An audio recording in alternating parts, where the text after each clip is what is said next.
Will the government take your silver? Why it could happen? It always starts quietly. Not with soldiers, not with sirens, not even with a warning. One night, ownership means control. And the next morning, it means permission.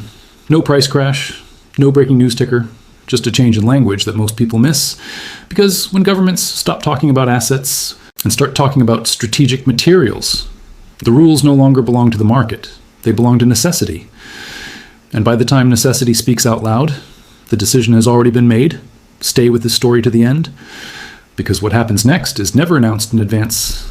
Welcome to Boring Currency Reports. If you've lived long enough to see systems change, promises rewritten, and temporary rules become permanent, then you already understand why this conversation matters. If this channel brings clarity instead of noise, consider subscribing, not for excitement, but for understanding, and tell us in the comments where you're watching from. Because in moments like these, geography matters more than people think. He had done everything right. That was the belief. He had diversified. He had avoided excess risk. He'd stayed away from speculation and short-term noise. He believed ownership meant control, and control meant security. For years, that assumption felt reasonable. It aligned with how markets were explained, how laws were written, and how property rights were discussed in public. Then something subtle changed. There was no dramatic announcement, no emergency speech, no immediate shock to prices. Instead, there was a shift in language, quiet, technical, and easy to overlook. A word began appearing more frequently in policy briefings, regulatory updates, and supply chain discussions. That word was strategic. At first, it sounded harmless, even responsible. Strategic planning had always been part of government decision-making. Strategic reserves existed for oil, food, and energy. Strategic partnerships were common in trade and defense. But this time, the word was attached to something that had traditionally existed outside that category: silver. Not as an investment, not as a store of value, but as an input. That distinction mattered more than most people realized. When governments label something strategic, they're not commenting on its price or popularity. They're signaling its importance to systems that must function under stress. Energy grids, defense readiness, industrial output, medical technology. These systems do not tolerate shortages well, and when shortages appear possible, authorities do not wait for confirmation. They move early. This is where many people misunderstand risk. They assume risk arrives loudly with clear rules and visible consequences. In reality, risk often arrives through redefinition. When the definition changes, the rules follow naturally. And by the time the public notices, the framework is already in place. Silver's role had quietly expanded over the past decade. It was no longer just a precious metal discussed by investors or collectors. It had become embedded in solar manufacturing, electronics, data infrastructure, and specialized defense applications. Each year, more policy goals depended on stable access to it. Each year, supply remained constrained by slow mining timelines and its role as a byproduct of other metals. This created a structural imbalance. Demand could rise quickly, supply could not. From a business perspective, this was not a crisis. It was a vulnerability, and vulnerabilities are what policymakers are trained to address. The critical mistake many observers made was assuming that any government interest in silver would resemble historical precedents. They remembered the past as a single event, dramatic, forceful, and obvious. They assumed the future would repeat that pattern. But systems evolve. Modern financial systems are not built around physical collection. They are built around flows. Control today is achieved not by taking assets, but by shaping how they move, who can access them, and under what conditions they can be exchanged. This is why the strategic designation mattered. It shifted silver from a privately interpreted asset to a publicly managed concern. Not officially, not completely, but enough to justify further steps if conditions required it. For business leaders and entrepreneurs, this kind of shift is familiar. When a resource becomes critical to production, governments intervene to stabilize it. They may prioritize certain buyers. They may regulate intermediaries. They may introduce reporting requirements or temporary restrictions, all framed as protective measures. None of this requires confrontation. It requires compliance. The public tends to focus on extreme outcomes because they are easy to imagine. Confiscation is dramatic. It triggers emotion. But emotion is not how policy is usually implemented. Policy favors mechanisms that reduce resistance and preserve legitimacy. That is why the early stages of control often feel invisible. A compliance memo here, a reporting threshold there, a temporary rule that quietly renews itself. Each step appears reasonable in isolation. Together, they change the environment. This is not a warning rooted in fear. It is an observation rooted in incentives. Governments are incentivized to secure inputs critical to their stated goals. Industries are incentivized to lock in supply before constraints worsen. Financial systems are incentivized to maintain confidence and prevent disorderly movement into hard assets during stress. Silver sits at the intersection of all three. That does not mean private ownership becomes illegal. It does mean private ownership may operate within a more restricted framework during periods of pressure. For those unprepared, that distinction feels like a surprise. For those paying attention, it feels predictable. The most dangerous moment in any economic transition is not the moment of enforcement. It is the moment of redefinition. That is when assumptions break quietly, and planning based on old definitions fails. What comes after redefinition is never immediate, but it is rarely accidental. They rarely begin with force. They begin with structure. That is the part most people miss. When control enters an economic system, it does not arrive wearing a uniform. It arrives wearing paperwork. It appears as coordination. It is introduced as stability. And by the time it is recognized as control, it has already become routine. From the outside, the system still looks normal. Markets remain open. Prices continue to move. Ownership is still legal. But inside the system, incentives quietly shift. Access narrows. Priority is reassigned. And behavior begins to change without a single law needing to announce it. This is how modern control works. For silver, the process does not start with individuals. It starts upstream, where volume matters and visibility is highest. Mining companies, refiners, industrial buyers, and large distributors are always the first points of contact. These are the nodes policymakers understand best, because these are the points where pressure creates immediate results. When a material is considered strategic, authorities focus on continuity. Who needs it most? Who uses it for critical systems? Who cannot afford interruption? Once those questions are asked, the answers shape everything that follows. Priority allocation is usually the first quiet step. Certain industries are given preference during tight supply conditions. Defense contracts are filled first. Energy projects receive guaranteed deliveries. Infrastructure suppliers are protected from market disruption. All of this can be justified as national interest, and often is. Nothing is taken from anyone. But something is redirected. The next step is visibility. Markets cannot be managed if they cannot be measured. That is, when reporting standards become tighter. Large transactions receive more scrutiny. Dealers are asked to track activity more carefully. Storage, transport, and resale become subject to additional documentation. Again, this is not framed as restriction. It is framed as oversight. From a business perspective, this makes sense. Regulators want data before they want enforcement. Data allows them to see patterns. Patterns allow them to act selectively. Selective action avoids panic, and panic is always the enemy. The financial system depends on confidence. Confidence depends on the belief that options remain open. When too many people rush toward physical assets at the same time, that belief weakens. Governments understand this. That is why control is often designed to cool behavior, not punish it. If buying becomes harder, slower, or more expensive, demand naturally softens. People delay decisions. They wait. They reconsider. The system stabilizes without confrontation. This is where many observers misunderstand risk. They assume control means ownership is removed. In reality, control often means ownership becomes less useful under certain conditions. Liquidity changes, spreads widen. Access becomes uneven. What was once simple becomes complex. For businesses, complexity is a cost. Silver's unique problem is that it lives in two worlds at once. In one world, it is an industrial input. In the other, it is a monetary hedge. When pressure rises, policymakers focus on the first world, not the second. But actions taken to protect industry inevitably affect private holders as well, not because they are targeted, but because they are connected. Consider how supply chains behave under stress. Manufacturers do not wait for shortages to appear. They secure contracts early, they stockpile when possible, they accept higher prices to avoid interruption. When governments encourage this behavior, demand shifts forward in time. That creates a feedback loop. More demand today reduces availability tomorrow. Reduced availability justifies further intervention. Each step reinforces the next. This is not theory. It is standard crisis management. The most effective policies are the ones that feel temporary. Emergency measures are easier to justify. They are renewed quietly. Over time, they become part of the operating environment. Businesses adapt. Consumers adjust expectations. What once felt restrictive becomes normal. This is why historical comparisons often fail. The tools have changed. The objectives have changed. The system itself has changed. What remains constant is the incentive to preserve function over freedom during stress. For entrepreneurs and business leaders, the lesson is not fear, it is realism. Markets are not just shaped by supply and demand, they are shaped by policy priority. When those priorities shift, strategies based on old assumptions lose relevance. Silver's increasing importance to energy, defense, and technology places it in a category where policy involvement becomes rational, not exceptional. That does not guarantee aggressive action, it guarantees attention. And attention is always the precursor to influence. The real risk is not a single dramatic event. The real risk is gradual narrowing. Options that once existed without friction begin to carry conditions.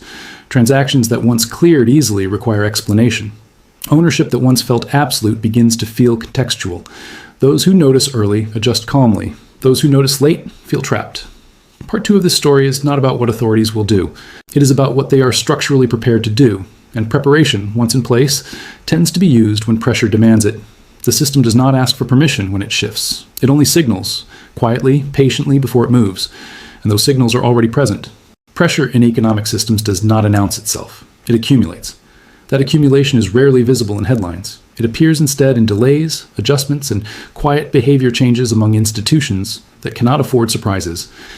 By the time the public notices, the pressure has usually been building for years. Silver is a textbook example of this kind of silent compression. Its supply does not respond to demand in a straightforward way. Unlike oil or agricultural goods, silver production cannot be rapidly scaled. Most silver is mined as a byproduct of other metals such as copper, lead, and zinc. This means its output is governed by decisions made for entirely different markets. When silver demand rises, miners do not simply increase silver production. They increase production only if the primary metal justifies it. This creates a structural delay that no amount of pricing enthusiasm can immediately fix. At the same time, industrial demand for silver has become more rigid. Energy systems, electronics, medical equipment, and defense components require reliability. These sectors do not tolerate substitution easily. Engineers can reduce usage per unit over time, but during expansion phases, demand often rises faster than efficiency improvements can offset. This mismatch between flexible demand and inflexible supply is where pressure begins. Governments track these mismatches closely, not because they are concerned with market speculation, but because supply disruptions in strategic inputs create political and economic risk. When industrial targets depend on stable material access, volatility becomes unacceptable. That is when attention turns into preparation. Preparation does not mean panic, it means contingency planning. Authorities ask what happens if supply tightens further. They assess how much inventory exists, where it is located, and who controls it. They evaluate how quickly flows could be redirected if necessary. These are not extraordinary steps. They are standard risk management practices. The problem for private markets is that preparation itself alters behavior. Once large buyers believe supply may tighten, they act early. They secure contracts. They build buffers. They accept higher costs to avoid future disruption. Each action reduces availability for others. This creates a perception gap. Public markets may still appear calm, prices may move sideways, headlines may remain quiet, but underneath, access is being locked in. Liquidity becomes uneven. Some participants operate normally. Others face delays and rising premiums. This is where confusion sets in. Many observers assume price is the primary signal. They wait for dramatic moves before reassessing risk. But in material constrained markets, price often lags reality. Availability changes first. Terms change next. Price reacts later. This is why early stress is often misinterpreted as noise. Silver's dual identity makes this effect stronger. When industrial buyers quietly increase demand, investors do not immediately notice. When investors react later, the system feels sudden, even though the underlying shift was gradual. Policy adds another layer of pressure. When governments announce industrial goals, energy expansion, infrastructure modernization, defense readiness, they implicitly commit to securing inputs. If those inputs appear constrained, intervention becomes a rational response. The goal is not to dominate markets, but to prevent failure. Failure is politically costly. The result is a slow tightening of acceptable behavior. Not through bans, but through incentives. Not through punishment, but through prioritization. Private holders often misread this phase. They assume that as long as ownership remains legal, risk is low. But legality does not guarantee liquidity. It does not guarantee fair pricing. It does not guarantee access to buyers when conditions deteriorate. Liquidity is a function of confidence and structure. When structure changes, liquidity follows. This is where economic pressure becomes personal, not because individuals are targeted, but because systems operate uniformly once rules are set. Small participants feel changes later, but more sharply. They lack negotiating power. They face wider spreads. They have fewer alternatives. None of this requires malicious intent. It requires only constraint. Pressure continues to build until something gives. That something may be innovation, substitution, or expanded supply. Or it may be policy intervention that reshapes distribution. Which outcome occurs depends on timing, politics, and external shocks. Wars accelerate pressure. Energy crises accelerate pressure. Currency instability accelerates pressure. Any event that increases urgency reduces tolerance for market disorder. This is why the most important signals are not dramatic announcements. They are quiet acknowledgments. Phrases like resilience, security of supply, and strategic coordination appear more often. These are not rhetorical flourishes. They are preparatory language. Experienced business leaders recognize this pattern. When language shifts, incentives shift. When incentives shift, behavior follows. By the time rules change, adaptation has already begun among those paying attention. Part 3 of this story is about recognizing that pressure does not need to explode to matter. It only needs to persist. Silent pressure reshapes systems more effectively than sudden shock. The danger is not that silver becomes unavailable overnight. The danger is that access becomes conditional, and once conditions exist, they tend to multiply. What follows pressure is not chaos. It is management. And management, once introduced, rarely retreats completely. At this stage of every economic shift, the outcome no longer depends on policy alone. It depends on preparation. Systems may change quietly, but the impact on individuals and businesses is determined by how early they adjust their assumptions. Those who cling to old definitions tend to suffer the most, not because they are careless, but because they underestimate how quickly context can change. This is where many people make their final mistake. They wait for certainty. In economics, certainty usually arrives after options disappear. By the time rules are clear, flexibility is gone. That is why experienced decision makers act on probability, not confirmation. They do not need to know exactly what will happen. They only need to know what could happen and how exposed they are if it does. Silver's evolving role creates a clear test case for this mindset. Ownership alone is no longer the full question. The more important questions are practical. How liquid is the asset under stress? Through which channels can it be exchanged? What rules govern those channels during disruption? And how dependent is the holder on timing? These questions matter more than price forecasts. One of the most common failures in periods of policy pressure is overconcentration. When individuals or businesses anchor too heavily to a single asset, they lose flexibility. If conditions turn unfavorable, they are forced to act under pressure. Pressure produces poor decisions. Resilience, by contrast, is built through balance. That balance does not mean abandoning assets with policy risk. It means understanding their role clearly. An asset held as long-term insurance should not be treated as short-term liquidity. An asset held for diversification should not become an emotional identity. Confusion between purpose and expectation is where losses begin. Another critical factor is compliance awareness. Modern systems do not punish ignorance gently. Rules are often complex, technical, and poorly communicated, but they are enforced regardless of understanding. Businesses that track regulatory trends early avoid disruption. Those that react late face higher costs. This applies equally to individuals. Knowing how assets are stored, insured, documented, and transferred is not optional during periods of tightening. Friction appears first where systems are weakest.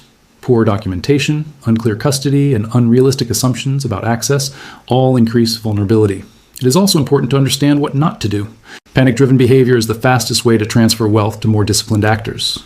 Overpaying due to fear, rushing into illiquid positions, or assuming extreme scenarios as certainty all create unnecessary risk. Markets punish emotional timing more reliably than they punish incorrect forecasts. Equally dangerous is denial. Assuming that policy risk does not apply because it has not yet applied personally is a common error. Systems do not target individuals one by one.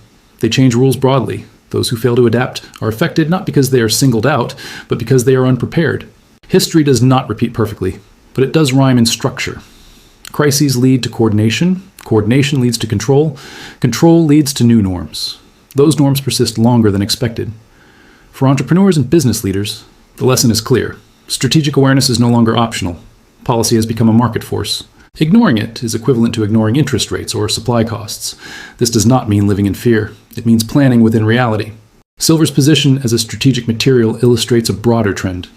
Resources critical to energy, technology, and defense will increasingly attract oversight. Ownership will remain legal, but behavior around ownership will be shaped. Those who adapt early retain choice. Those who wait lose it.